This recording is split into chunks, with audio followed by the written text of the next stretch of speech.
Greetings, ladies and gentlemen, EQA Nostalgia here, and today I'm really excited because I just found out that Odin Sphere is going to be getting an HD remaster. Many of you probably have no idea what I'm talking about, so allow me to explain what this game is, okay? This game came out on PlayStation 2, and it was rather obscure. Now, I don't think a lot of people really know about it, and that's really sad because this was a phenomenal side-scroller RPG. I absolutely love this game, guys. It's hands down one of my favorite PlayStation 2 titles. The art style in this game, the story in this game, the different characters that you could play as, it just really captured my heart. I have to say, it's one of those games that just sticks with you. You know, for those of you who played Final Fantasy VII, it kind of had the same effect on me when I finished it. You know, the story was just like, wow. It kind of it makes you choke up. You know, it's one of those games. And man, I am so happy that they're remastering this because I don't think a lot of people had the chance to play it. And Atlas games, they're kind of obscure. For some reason, I don't know what that's all about. I don't know if they don't make enough copies of the game or if it's just something that you know, the audience, a Western audience, doesn't really pick up on because they're known for making, I believe, Japanese titles. And Princess Crown was a game that was very similar to this, came out way back on Sega Saturn, and I don't think it ever got a North American or European release, guys, so I never got the chance to play that game. So when this came out, I was really happy because, you know, I never had the chance to play the original game that they had made. And finally we got our hands on it, but it did have some issues, and I'm going to go over that in a moment. Now, for those of you who played Dragon's Crown, you know what this game is all about pretty much. Only this game was way better, in my opinion. It was. I mean, Dragon's Crown had some depth to it that this game didn't have. You know, it allowed you to pick your character, stick with that character. It had more replay value to it, but story-wise, there wasn't really anything there for Dragon's Crown. Now, I did do a review for Dragon's Crown, and I did it when my channel was still kind of small, so many of you haven't seen it, I'm sure. I'm going to post that up there.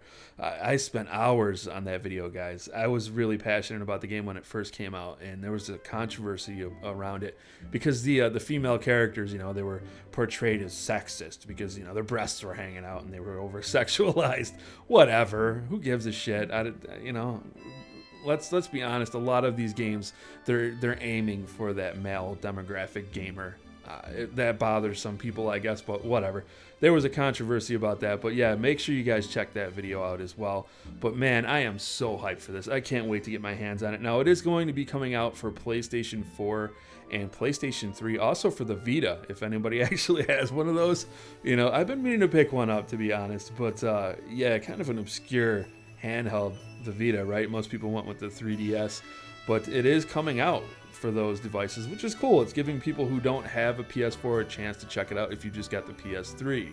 Now, for those of you out there who play Dust and Elysian Tale, it's kind of similar. It's the same kind of principle, you know, side-scrolling beat 'em up. It reminds me of the old school days with you know, Golden Axe and the original Ninja Turtles side-scrolling beat 'em ups, you know, Streets of Rage and all of those games, but it's a lot deeper than that. And the story in this, guys, is just phenomenal. I know I'm repeating myself now, but the different characters were fun. You know, they all had their own unique abilities, like Cornelius the bunny rabbit you guys just saw, the Valkyrie, and Mercedes, she could fly around, and Oswald, this guy was kind of like a Shadow Knight, which I thought was really cool. He's got a badass story, and I believe this is Velvet you're seeing right now on your screen. I can't remember the name of her. Gwendolyn, that's right. Her name was Gwendolyn.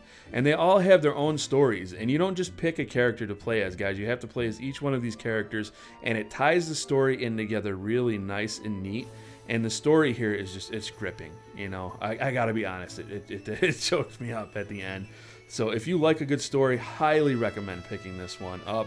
But I did mention that there were problems with this game, and I would be misleading people if I said otherwise. Now, I don't think these problems are going to be represented in the current form of the game, but back during the PlayStation 2 days, the boss battles suffered horrendously from slowdown. It was like a lag effect, like the FPS just could not keep up with what was happening on the screen, because as you can see, This is, you know, the combat is just ferocious in the game. There's a lot going on the screen at once, and I was seriously impressed with the visuals of this game back in the day, guys. It just had a very clean presentation, very colorful, very vibrant. It was just gorgeous, especially in the ferry areas with Mercedes and some of the underground stuff. It wasn't as vibrant, but, you know, the dark colors that they got in the underworld. And, you know, I don't want to spoil anything, but yeah, definitely pick this up, guys. Now, this is available right now, I believe, on PlayStation 3, but I would hold off because it's the standard version where you're not going to have, you know, the better HD, the look of it, and it probably has the boss battle lag as well. So I'd stay away from that. If you are looking for something like this and you absolutely have to play something like this right now, get Dragon's Crown. Check out that review, as I mentioned, because that is a very good game as well. Now, here's something that's kind of disheartening. For an HD remaster, it's 60 bucks. But here's the thing. I was looking at that. I'm like, what the hell? It's just an HD remaster. But no, it's not. They're adding extra levels. They're redefining the controls. They're also leaving the original controls for people who might be purists, but they're adding more skill trees and just more things to do. So they are adding extra things into this game. It's not just an HD remaster, so they are adding stuff into it. Well, it's not just an HD upgrade, I should say. It is a remaster in the sense that, you know, they're giving you your HD upgrade, but they're also adding things in that weren't there before. You know, so I think it's definitely going to be worth picking up. You know, if you missed out on it, guys, don't miss out on it again. I'm telling you right now, this is going to be worth the money. The game was phenomenal. With the extra features coming in, the extra skill trees and levels, this is worth your money. This is worth your time. I'm definitely going to be picking this one up, and it releases on June 7th. Right now, I want to hear from you guys. Did you play the original on PlayStation 2? If you did, what did you think about it? If you didn't play it, do you think you will be picking it up? Just let me know your thoughts about this, man. And yeah, I gotta stress how much I absolutely love this title, and I cannot wait. If you guys like this video, please remember to leave a like. If you're new here, I ask that you please subscribe. I thank you all for watching, and I look forward to seeing you all in my next video.